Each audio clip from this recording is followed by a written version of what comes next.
السلام علیکم دوستان. افغانستان له هند او استرالیا نه هم مخکې سو.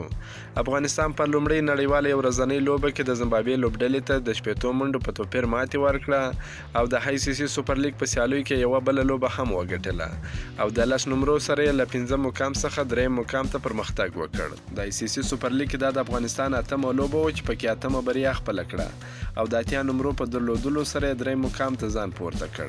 مخکې افغانستان 80 نمرې لرلې او په 5 مقام کې د هند او استرالیا لوبډلې له افغانستان څخه مخکې وې، خو اوس د افغانستان لوبډله له دغه دواړو هیوادونو څخه پورته ولاړل. په سوپر لیګ کې بیا بنګلادیش تر ټولو زیاتې 12 لوبې ګټلې دي او د 120 نمرو سره تر ټولو مخکښه لوبډله ده. بنګلادیش بیا تر اوسه پورې 18 لوبې ترسره کړي دي. همداراز انګلستان په 15 لوبو کې 9 لوبې ګټلې دي او 15 نمرې لري. په دویم مقام کې د افغانستان په دریم مقام کې دي.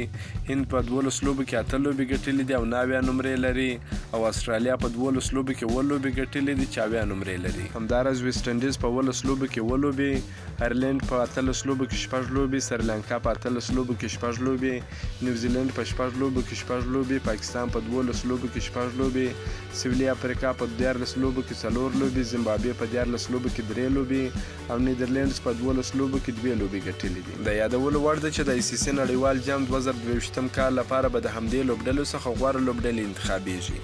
که دا ویډیو خوښه شوې ویډیو در سره لایک کړئ، که په دې چینل کې نوی یاست افغان خوشحال یوټیوب چینل هم در سره سبسکرایب کړئ. د نور تازه معلوماتو لپاره هم زموږ سره اوسئ. تر بلې ویډیو پر د الله په امان.